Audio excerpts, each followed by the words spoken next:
Vai lá, Matheus. Deixa eu só aumentar o volume já. Depois a gente aumenta. Ó.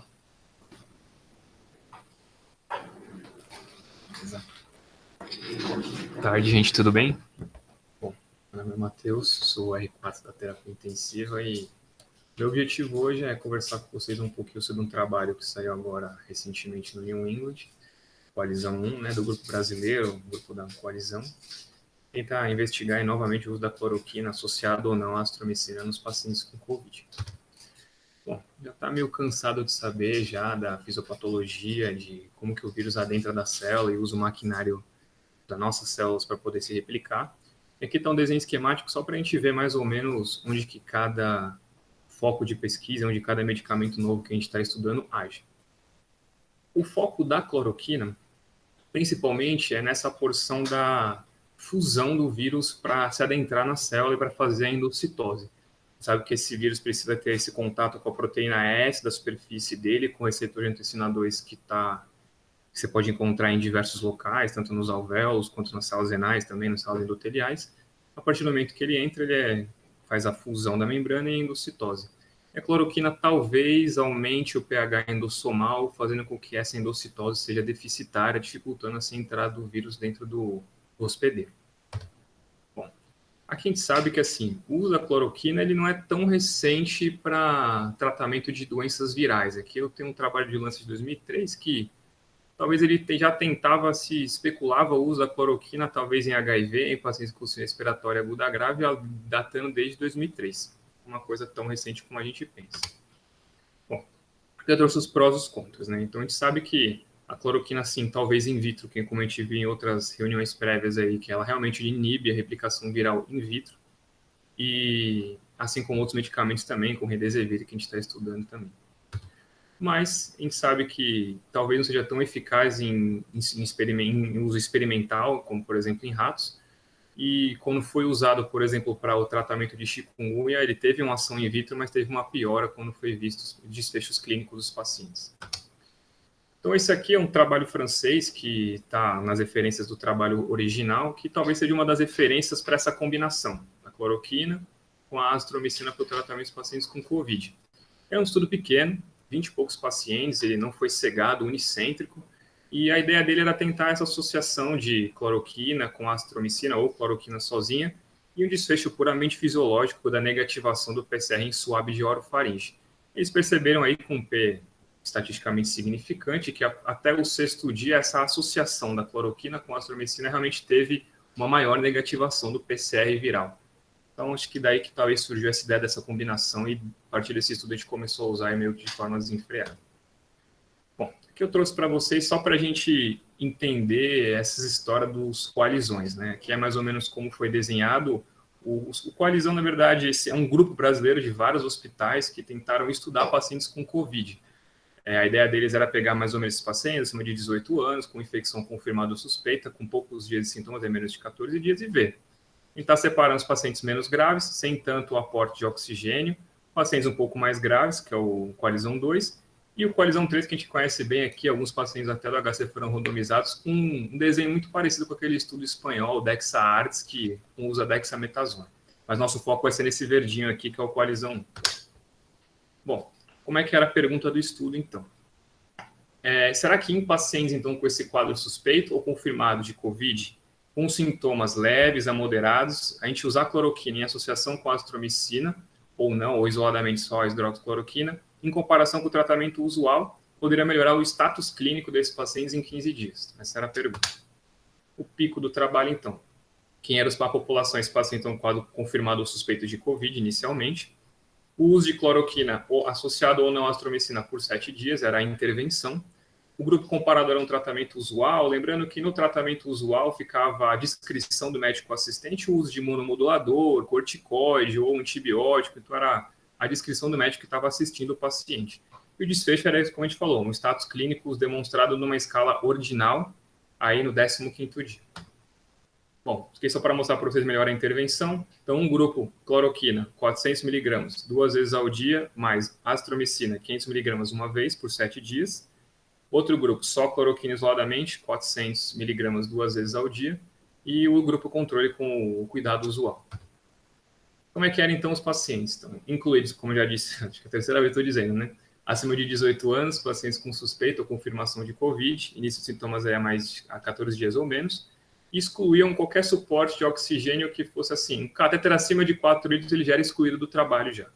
Se ele usou cloroquina ou hidroxicloroquina ou qualquer outro macrolide ou azitromicina nas 24 horas pré-inclusão, se tinha alguma história de um ataque cardíaco ventricular mais grave, um elétrico com QT coide do maior 480 milissegundos, foram excluídos do trabalho.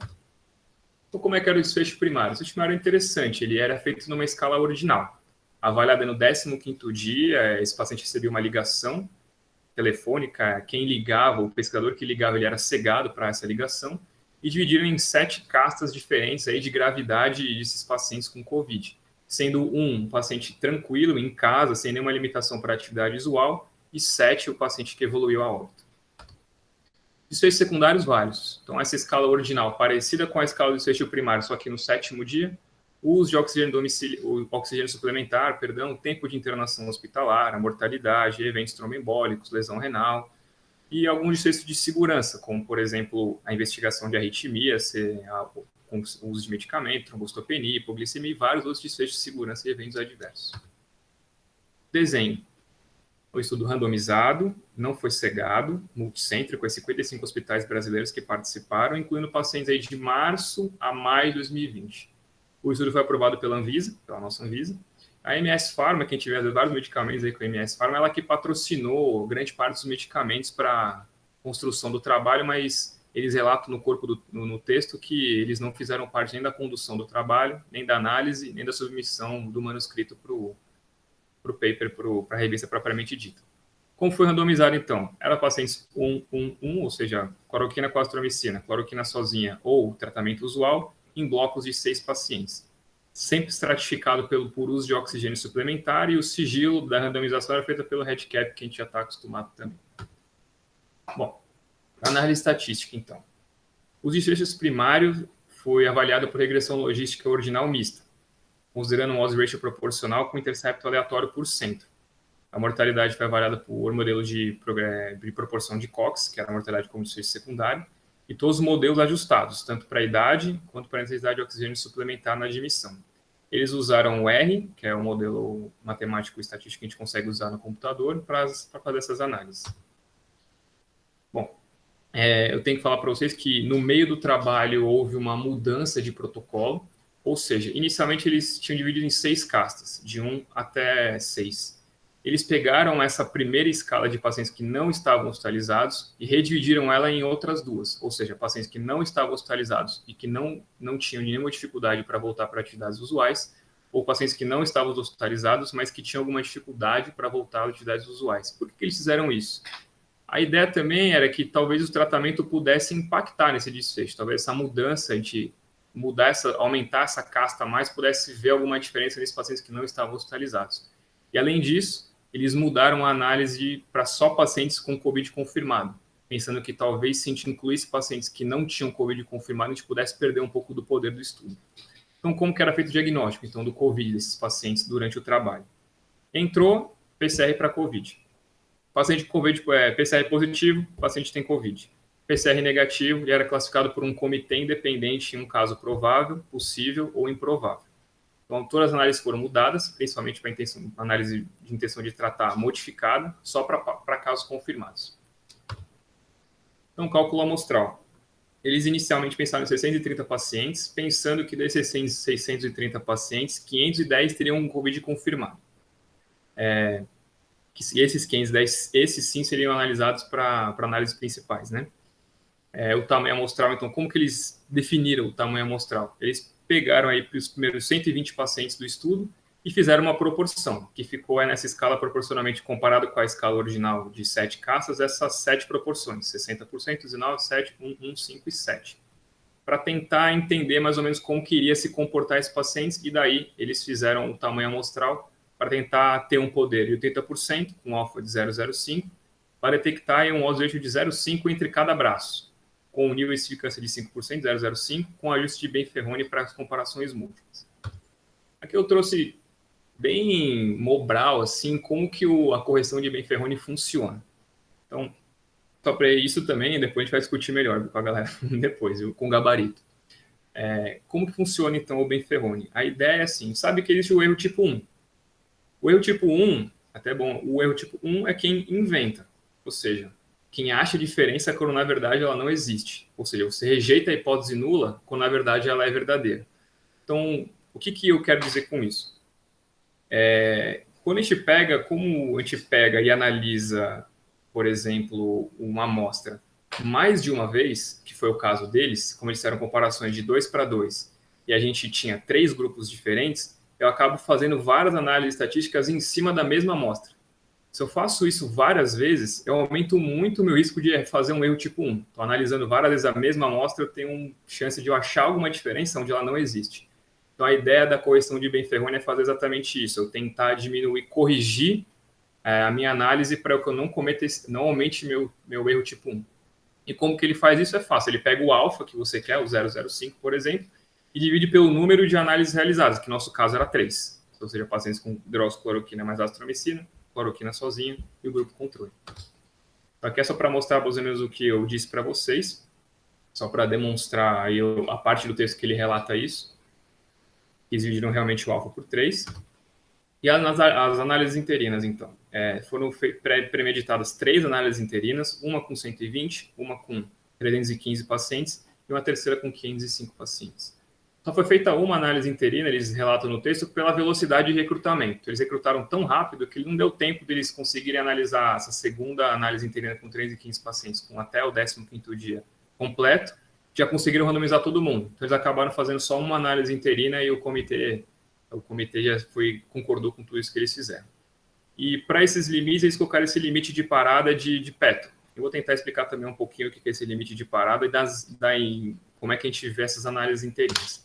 Eu trouxe um texto aqui que até o professor mandou para a gente no nosso grupo, tentando entender como é que você vê as análises interinas. Então, ela é importante. Por exemplo, se você tem um evento adverso que pode matar o paciente, é importante que você perceba isso antes. Se você, por exemplo, vê um benefício muito evidente do medicamento, talvez você consiga, talvez até pausar o estudo previamente. Só que para que isso aconteça, você tem que penalizar. Ou seja, você tem que ter uma pena, tem que ser uma eficácia muito maior, um alfa totalmente diferente do seu alfa para você poder dizer que realmente aquilo pode ser pausado precocemente. E mesmo assim, quando o estudo ele é pausado, uma análise interina, ele perde realmente um pouco você não consegue tanto ver desfechos econômicos, você perde alguma credibilidade do trabalho, assim, propriamente dito. Um dos trabalhos que teve análise interina foi até o ARMA. O ARMA ele parou precocemente numa das análises interinas, uma das críticas do trabalho também. Bom, são 3 tipos de análise aqui, a análise de Pecot, de Peto e a Joe Brian Fleming. A de Peto, pelo que a gente consegue ver por esse trabalho, é a que penaliza menos, propriamente assim, por assim dizer. E ela deixa assim o trabalho progredir até o fim. Depois acho que o professor vai conseguir explicar melhor do que eu, assim. Mas ela é importante, como se fosse uma penalização mesmo. Bom, vamos para os resultados. Então, o flowchart do trabalho, então, foram inicialmente vistos 620 pacientes incluídos. A maioria foram excluídos pelos critérios mesmos de exclusão, ou seja, não tinha mais de 14 dias de sintomas, pacientes que não tinham suspeita de Covid, fechando em mais ou menos 220 pacientes para cada grupo. Lembrando que teve bastante crossover, como você pode perceber, entre os grupos. Assim, mesmo no grupo controle, teve aí quase 230 pacientes do grupo controle, quase 30 receberam a azitro, por exemplo, 17 receberam os 2. Um pouco de crossover entre os grupos. E finalizando ali mais ou menos 220 pacientes por cada grupo. Essa tabelinha vermelha, esse quadradinho vermelho é para mostrar que teve alguns pacientes que não tiveram diagnóstico de COVID confirmado, eles foram excluídos para análise final. E a tabela 1, a gente pode perceber que a maioria dos pacientes era jovem, talvez pacientes com, claro, sintomas mais brandos, pacientes com um quadro clínico mais brando, seja mais jovem mesmo. A maioria com homem, que a gente já viu isso em diversos trabalhos também, a predileção pelo sexo masculino. A maioria dos pacientes hipertensos também, uma constante nos trabalhos dos pacientes com COVID, parece que tem alguma predileção mesmo. E uso prévio, em geral, os pacientes usando ou IECA ou BRA. Bom, algumas outras características da tabela 1 também. Quase 75, 3/4 dos pacientes mais ou menos tinham um diagnóstico de COVID positivo. Quase 60% mais ou menos dos pacientes não estavam usando quase nenhum tipo de oxigênio suplementar. ou seja, para ele era menos do que 3 litros por minuto de litros de oxigênio no catéter, ou seja, bem pouco. E a maioria desses pacientes se apresentou para randomização aí com 7 dias de sintomas do início do quadro mesmo. Então, beleza. Agora vamos para os desfechos propriamente ditos. Aqui a gente pode ver que o desfecho primário, que era essa escala ordinal, esses status clínicos dividido por essa escala ordinal até o 15º dia, não houve nenhuma diferença entre os grupos. Tanto usando cloroquina com azitromicina, tanto usando cloroquina isoladamente, quanto no grupo controle, não houve mudança em status clínico no 15º dia. Aqui é só para mostrar para vocês de uma forma gráfica, que eles mostram no 15º dia, então a proporção de pacientes, a maioria desses pacientes realmente estava no grupo 1, ou seja, a maioria desses pacientes já estavam em casa e a maioria desses pacientes não tinha quase nenhum sintoma, conseguiram voltar para atividades usuais, a grande maioria dos pacientes. A pequena parte ainda estava fora de casa, já não estava mais no hospital, mas ainda tinha alguma sintomatologia e a maioria dos pacientes com algum quadro clínico mais exuberante, usando VNI ou sendo ventilado, a maioria dos pacientes aí evoluiu a óbito. Aqui também é uma forma gráfica, só que essa pelo tempo, né? Aqui vocês podem ver que o grupo 1 e o grupo 2 ficou junto. Por que o grupo 1 e 2 ficou junto? Então, essa casta aqui é dividida só em 6. Isso aconteceu porque eles não conseguiam, os pacientes que iam de alta, eles não ligavam para os pacientes para perguntar se ele tinha voltado para a atividade visual ou não. Então, eles não tinham essa informação. Eles juntaram os pacientes que foram de alta no grupo 1 e 2. E o resto ficou como já era determinado. O paciente provavelmente ainda estava internado, ainda estava sendo analisado. Também não houve grandes mudanças, a gente pode perceber, os gráficos são bem parecidos, os pacientes, a maioria deles estava em casa, já tinha ido de alta hospitalar até o 15º dia, estava bem. Bom, desfechos secundários, essa escala original em 7 dias, também sem grande diferença entre os grupos, e a gente pode perceber que aqui os pacientes ainda estavam se recuperando, né? Você vê que tem um número maior de pacientes no grupo 3, ou seja, ainda no hospital recebendo oxigênio, um grupo ainda na canal nasal de alto fluxo, na VNI, então aqui no 7º dia os pacientes ainda estavam melhorando.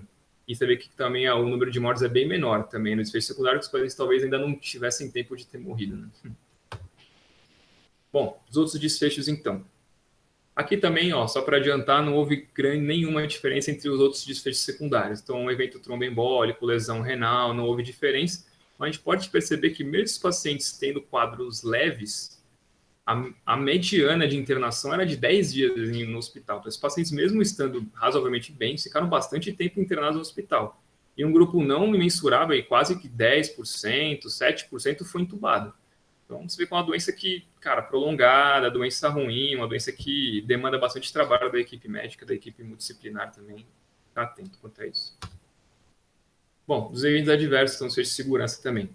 Houve uma maior incidência de eventos adversos nos pacientes com uso de cloroquina, com azitromicina ou hidroxicloroquina isoladamente. Isso foi maior, em comparação com o grupo que usou só azitromicina ou não usou nenhum dos dois. Que evento adverso? Principalmente a elevação do QT. Então, em geral, esses pacientes tiveram uma maior elevação do QT, analisada até o 7º dia, com associação de hidroxicloroquina com azitromicina ou só hidroxicloroquina. Uma coisa interessante, desculpa, eu vou voltar aqui, é que a gente percebe que, assim, não teve muito aumento do QT com o uso da astro isoladamente. Então, talvez, depois daquela coisa que a gente tem enraizada de que a astro causa muita elevação do QT, talvez seja tão importante como a gente pensa, sabe? Bom. E outro desfecho de segurança foi a elevação de enzimas hepáticas, que também teve uma maior incidência em pacientes com o uso da cloroquina e a azitromicina ou só a cloroquina. Acho que esses são os dois principais. A elevação do QT e o aumento de enzimas hepáticas foram os que tiveram maior elevação em pacientes com essa combinação dos medicamentos. Aqui eu trouxe só uma parte, esse é um braço do recovery também, é uma parte desses pacientes que usaram cloroquina também, que o Vitão apresentou agora recentemente, esses pacientes tinham um braço que usava cloroquina também, reforçando que também não teve mudança em mortalidade em 28 dias, ou seja, mais um trabalho corroborando para que talvez a cloroquina não tenha nenhum benefício aí na recuperação dos pacientes com Covid. Calma que já está acabando já. Acabando, já está indo embora. Já. Bom, o que eu vou concluir para vocês então? Que a cloroquina, mais ou menos a azitromicina em pacientes com Covid-19 com sintomas leves a moderados, não foi capaz de reduzir a sintomatologia determinada numa escala original em 15 dias. E os pacientes que usaram a cloroquina, mais ou menos a azitromicina, tiveram com mais frequência eventos adversos, principalmente arritmias, com o QT mais elevado e elevação de enzimas hepáticas. A conclusão também do autor também de que, assim, teve um aumento aí de quase 2.000% do uso de cloroquina nos Estados Unidos em comparação de março de 2019 com março de 2020. E no Brasil, por exemplo, o uso da cloroquina foi liberado já para administração em pacientes com Covid sem nenhum grande trial com benefício clínico expressivo e com uma grande possibilidade de evento adverso, principalmente cardiovascular. Então, acho que mão no coração aí para prescrever a cloroquina. Aqui eu trouxe só algumas curiosidades para a gente entender essa história do Coalizão. Então, Coalizão 3, eles já estenderam agora para o Coalizão 4, o 5 e o 6. Aqui, o Coalizão 4 está rolando, também para prevenção de eventos tromboembólicos com uso de Xarelto, está rolando, ainda está recrutando ainda. O Coalizão 5, também randomizando pacientes já fora do hospital para uso de cloroquina de novo ainda. E o Coalizão 6, na verdade, com uso de tocilizumab, ele já está terminado também. Depois, na sequência, vem o Coalizão 8, que vai analisar um desfecho a longo prazo de todas as coalizões juntos. Então, vai juntar a população de todos esses pacientes do Coalizão 1, 2, 3, 4, 5, 6, 7, todos aí, para tentar, né, pegar o desfecho a longo prazo e até efeitos em qualidade de vida. Vai ser um trabalho talvez interessante de a gente ficar de olho. E o Coalizão 9, que acho que não vai acabar, né? Coalizão 25 vai ter até. E ele está analisando ainda o uso de antirretrovirais, principalmente inibidores de protease, para tentar ver se ainda tem algum efeito benéfico para esses pacientes. Aqui está a fera. Esse é o autor principal do trabalho, o Dr. Alexandre Biasi, um cara muito gente boa, talvez é um dos maiores pesquisadores brasileiros da atualidade e putz, colocou o Brasil aí pelo menos no New England, um cara muito bom, pesquisador muito bom. Acho que é isso que eu ia trazer para vocês aí, qualquer dúvida, a gente está aí para tentar ajudar no que der. Valeu.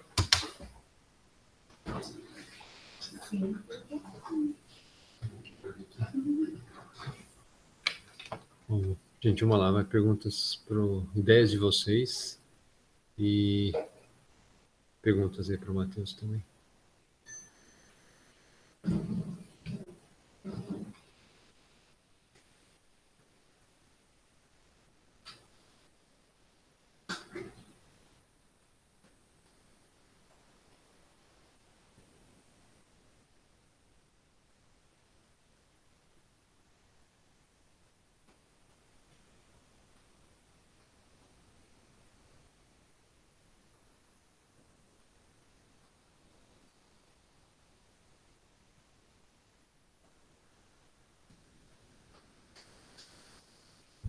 Para vocês que trabalham aí nas UTIs, o que o estudo trouxe aí de informações que vocês podem usar no dia a dia?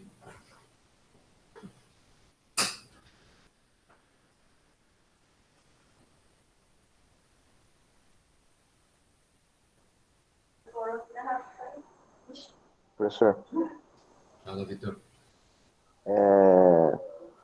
assim, eu acho que o grosso assim, do trabalho, acho que é para uma população que a gente não vê muito, né, que é com talvez um quadro mais leve, mas eu achei interessante a questão que o Matheus trouxe aí do alargamento de QT dos macrolídeos talvez não ser tão prevalente. Eu sei que era uma amostra muito pequena, talvez não tivesse poder para mostrar isso, mas sei lá, achei talvez interessante, talvez uma coisa que dê para observar mais no dia a dia, não sei. Legal.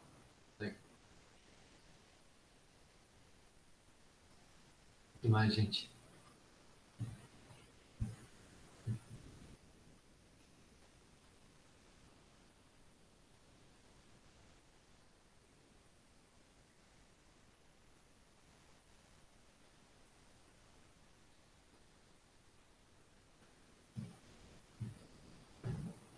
Matheusão, tá ouvindo?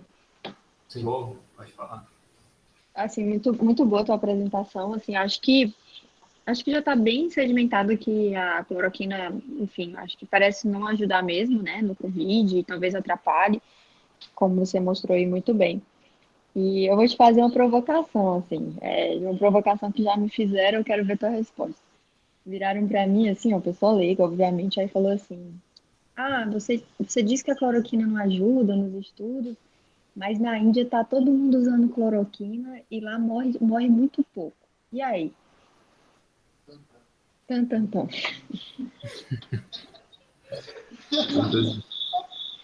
Perguntas difíceis, né, Lu? Pergunta difícil. É que não tinha mesmo o que dizer, viu, Matheusan? Não, Desculpa. É porque tranquilo. tá muito já sedimentado pra gente que não ajuda. Ah, não sei, né, Lu? Acho que talvez o chefe vai trazer alguma informação diferente, mas sei lá, né? Assim, tudo que a gente leu até agora, né, vai contra a cloroquina, né? Não sei se tem tudo que tem positivo é in vitro. Quando a gente traz aí para a realidade, para desfecho duro, desfecho em pacientes, mortalidade, tempo de ventilação, qualquer um que você der analisar, ele neutro, negativo, ainda com risco de causar evento adverso, né? Então, acho que, sei lá, talvez na Índia eles tenham, já acharam um jeito diferente de tratar a Covid que a gente ainda não achou ainda aqui no Brasil.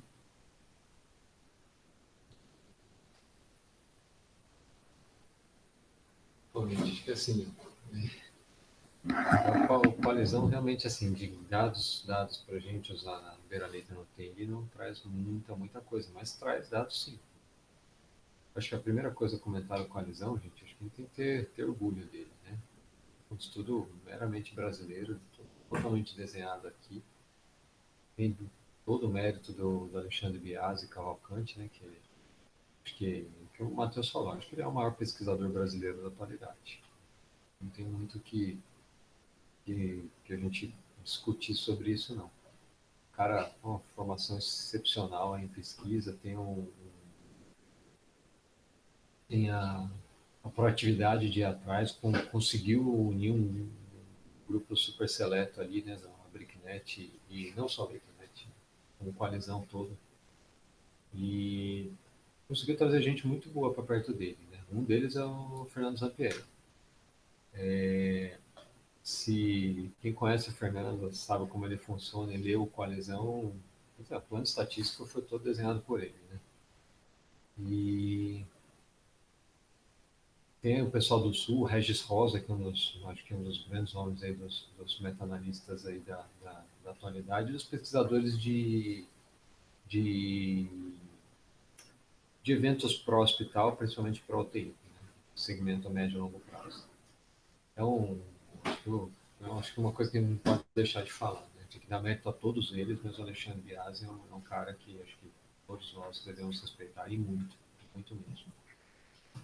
O Fernando, ó, gente, só ele faz parte de um grupo seleto aí de defensores dos softwares livres, né? Então, vocês podem ver que que foi usado aí? Foi o Red Cat, que é livre, e o R. R, cada vez, assim, acho que cada vez mais a gente vê menos software pago sendo usado para fazer análise estatística. O R, gente, só para deixar bem claro, assim, ele não é um software só livre e só de estatística. Ele tem um grau de verdade muito grande. Ele é um sistema computacional de programação, uma linguagem, é a expressão do C++, né? Claro, tem coisas muito mais simples hoje, o Python é um deles, que faz tudo que o R faz, só que a gente não faz muita propaganda, porque acho que ninguém usa mesmo, né? Bom, mas enfim, o Fernando usa Python também. Ah, Python é vendido como uma linguagem de programação, mas faz tudo, absolutamente tudo que o R faz, de uma forma muito mais simples. Mas enfim, agora do estudo, gente, acho que assim, não só essa história dos eventos colaterais, mas lembra dê uma olhada naquele mapa que tem as três evoluções. Deixa eu ver se consigo voltar aqui. Né? Posso mexer aqui nos slides do Matheus? Que eu achei bem legal a gente ter uma ideia do que acontece com os doentes. Eu vou voltar um pouco aqui atrás.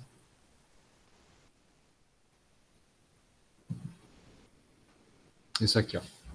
Então vejam ali que lá do sexto, mais ou menos, quinto até o oitavo dia, é que os doentes começam, os que estão bem, assim, então, só desculpa, olhando grosseiramente, as duas camadas intermediárias, elas vão afilando, enquanto quem vai para casa e quem vai para a UTI vai aumentando.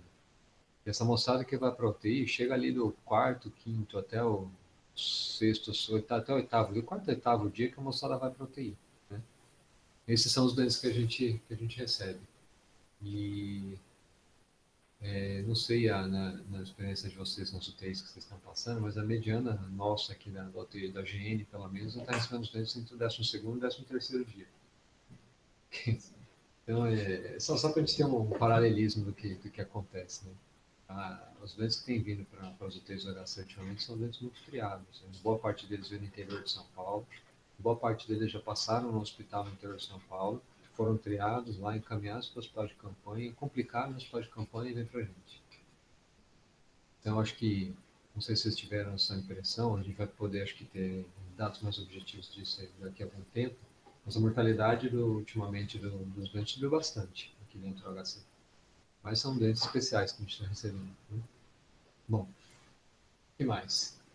Eu acho que, eu concordo com vocês, né? Acho que hoje, assim, não me parece muito seguro a gente administrar cloroquina para os doentes com os dados que a gente tem na literatura até então, contando os brasileiros. Porque agora a provocação da Luísa acho que foi boa também. Né? Mas, então por que na Índia morre pouca gente? Olha, a gente tem um problema sério aqui no Brasil, que eu acho que não deixa de ser problema de outros países, que é a subnotificação, número um. Né? Número dois, a subcomputação. Assim, né? Nosso sistema epidemiológico para computação, para ter mortes, para... Como é que fala isso? Esqueci. Para você computar mortes, ele é muito bom. Talvez para a gente dividir em causas, não. Mesmo assim, eu acho que ele é bom. Mas deve ter muita subnotificação, tanto de morte quanto de doença, né? Não só no Brasil, mas acredito que a Índia não deve ser tão diferente do que a gente faz aqui. Acho que isso pode ser uma das causas. Mas se a gente for ver assim, a mortalidade no resto do mundo, gente, não é desprezível, não. Né?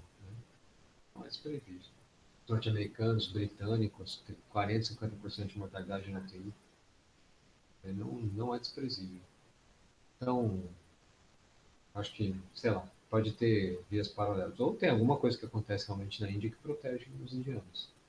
Né? Mas isso eu acho que é uma coisa para se ver mais para frente. Né? Tá. Mas o que eu estou dizendo isso porque se alguém vier com essa provocação para a gente, tem que ter uma resposta. Olha, a Índia é a Índia, o resto do mundo se comporta um pouco diferente. Então, acho melhor a gente se basear em dados um pouco mais extrapolados, vamos dizer assim. Né? Tá bom. Aí, da parte estatística, o Matheus já explorou bem aqui, acho que foi bem legal o que o Matheus fez, mas o que chamou a atenção de vocês aí, de coisas diferentes que vocês veem do que vocês já viram, na verdade?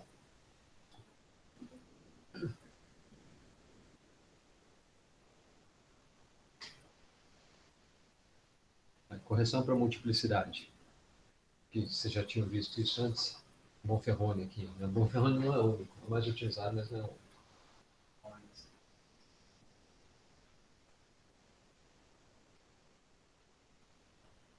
Gente, isso é um negócio que tem gente que usa pouco, tem gente que faz muita comparação e usa pouco, mas é algo que, aqui é o Matheus falou, né?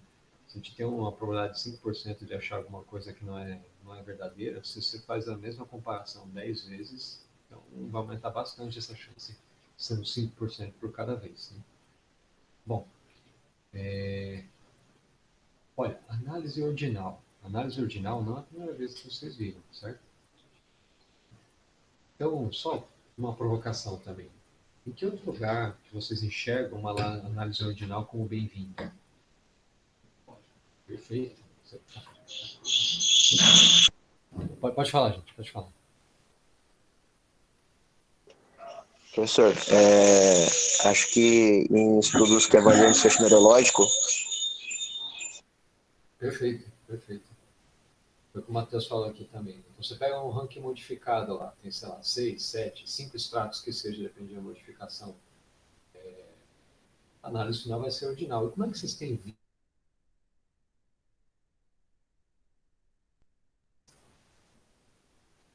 Não sei como eles fazem, mas Em geral, você pega assim, ó, vou chamar até o extrato 2, 3 de 4 para os alemães do ranking de bom desfecho. Né? Desfecho favorável, exatamente. categoria.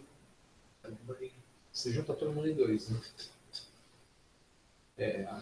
Fazendo a regressão ordinal é um negócio tão interessante que assim, as ordens acabam sendo ali as variáveis dependentes, né? E como independente, você põe um grupo e o que você quiser corrigir. Você pode pôr idade, pode pôr aí o que eles fizeram, quantidade de oxigênio. A gente só lembrar que o Qualizão 1 ele excluía doentes que estavam com FE acima de 40 ou cateter acima de 4 litros. Então, para doenças, em geral, na entrada, pelo menos, não são as doenças que a gente tem nas UTIs.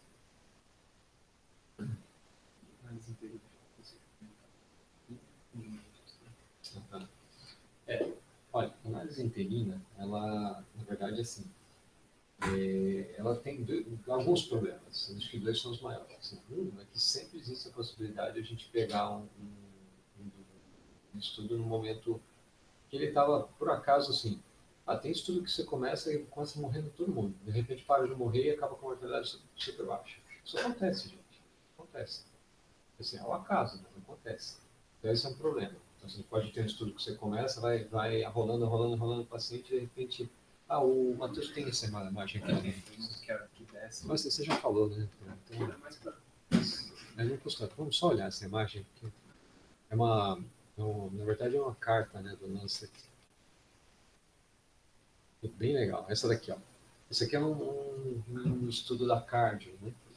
E olha só, esse gráfico da esquerda que vocês estão vendo, o que eles foram fazendo análise conforme os doentes foram entrando isso é de trás para frente, né? Depois que o estudo já tinha acabado. Vamos ver qual que é do estudo. Né?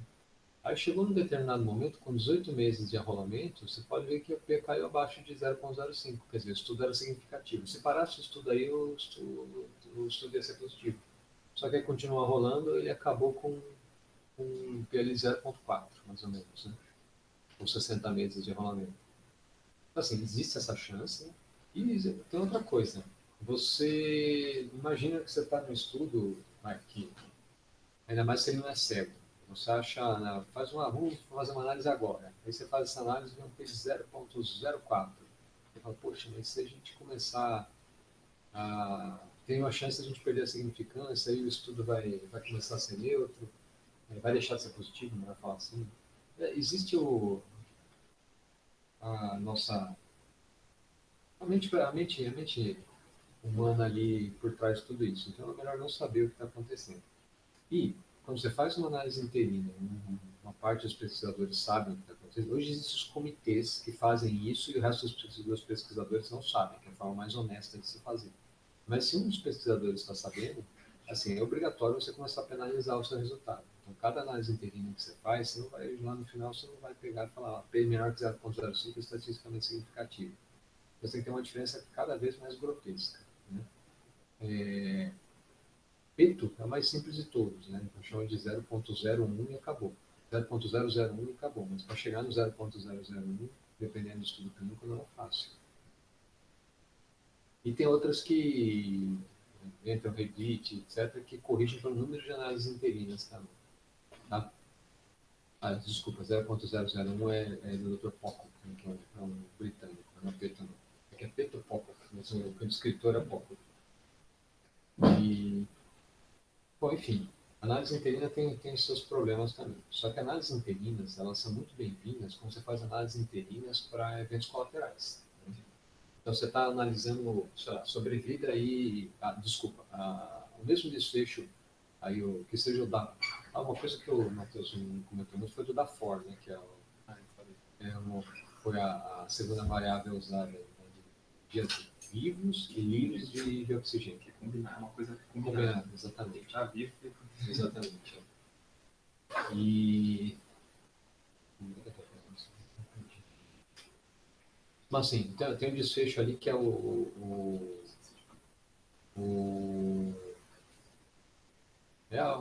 ordinal, o desfecho ordinal, as 7 ordens dele. Eu esqueci. Isso, tinha uma outra coisa. No final da interina a gente não conta isso. Enfim, gente. Acho que assim, esse é um estudo que assim, foi muito bem desenhado. Né? Assim, acho que juntou Alexandre Biasi, Fernando Zampieri ali e o Regis Rosa, o negócio ficou bem caprichado. Também a mudança do protocolo no meio. Tem essa também. Professor, Fala, né? a respeito dessa parte do desenho da análise estatística e tudo isso, eu vi que eles fizeram, pelo que eu entendi, uma análise interina ali inicial, para ver mais ou menos qual seria a proporção de cada extrato, né, daquele desfecho que eles consideraram, tudo, para fazer a extrapolação aqui do N, das análises. E me parece que nessa pausa, nessa análise inicial que eles fizeram, tem uma distribuição que eu achei meio curiosa dos pacientes, assim, ficou 1% no extrato 5, 1% no 4, não parecia uma distribuição normal, né, digamos assim, tipo uma curva de Bell, uma coisa assim. Eu fiquei pensando se isso poderia ser talvez uma variação aleatória que se propaga depois na hora da gente analisar os dados ou não. Eu fiquei com dificuldade de interpretar direito isso. Mas é uma boa colocação, viu, André? Eu, assim, a maior parte das distribuições estratificadas em estratos múltiplos, elas sempre vão, é difícil elas serem homogêneas, né? Porque, assim, as doenças, elas tendem a ter na nossa área, né? As doenças, elas tendem a ter um resultado bom ou ruim. Você vai analisar ranking em AVC. Assim, no fundo, assim, a tendência, claro, se você não pega quem está evoluindo com hipertensão intracraniana e tal, vai ter uma distribuição até benigna. Foi o que aconteceu aqui, né? A distribuição é relativamente benigna. A maior parte das pessoas foram para casa e isso tem um problema sim. Né? É claro que a regressão ela corrige parcialmente isso, mas como os outros estratos têm muito poucas ocorrências, conforme se aumenta uma, duas vezes a ocorrência, duas vezes não, desculpa, unidades cada ocorrência, às vezes é o suficiente para positivar. Ele se comporta mais ou menos que o que quadrado também. Mas mesmo assim, o estudo permaneceu neutro. Mas é assim, acho que foi ótima a sua colocação. Obrigado, professor. Você vai imaginar, todo mundo fica ali no extrato 1 e 2 e não tem nenhum dos outros. Aí se apareceu 2 nos outros, já é suficiente para positivar o estudo. Bom, desculpa, gente, alguém ia falar alguma coisa, eu cortei, desculpa. Não, eu ia perguntar, professor, esse texto que está na imagem das análises interinas, para cada número de análises interinas, a gente tem que usar um alfa mais baixo. A gente também teria que fazer alguma coisa parecida para se eu tenho vários desfechos secundários?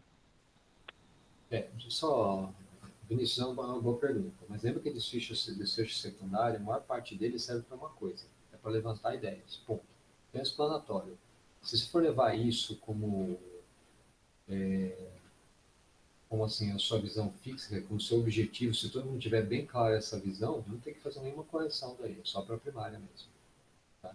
Aí outro lugar que não se deve fazer correção para múltipla é quando você está fazendo análise para... Agora eu lembrei que eu estava falando para desfechos, para eventos adversos. Né? Aí, assim, apareceu evento adverso, eles são diferentes, você tem que, claro, contextualizar a situação, mas, por exemplo, aqui, a gente tem um desfecho ordinal. Só que começou a ter mais torção de pontas, o grupo está tomando ácitro com hidroxicloroquina. Poxa, acho que assim, isso não precisa corrigir, né? Que se aparecer um número razoavelmente diferente, é suficiente para parar isso tudo. Ainda mais se o desfecho primário está tendendo a neutro. Entendi, obrigado, professor.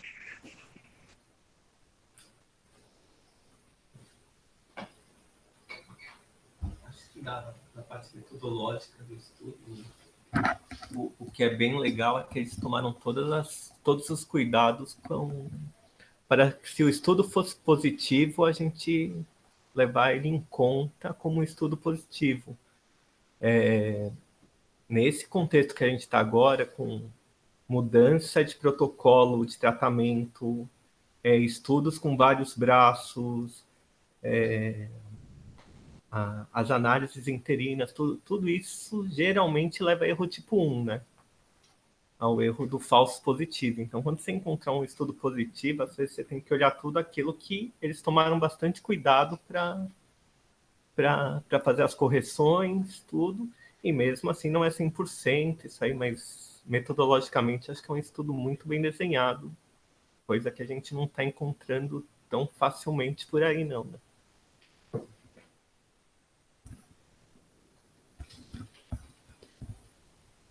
Hoje, só uma coisa que não tem muito a ver com o estudo, mas eu estava falando dos adeptos dos softwares livres.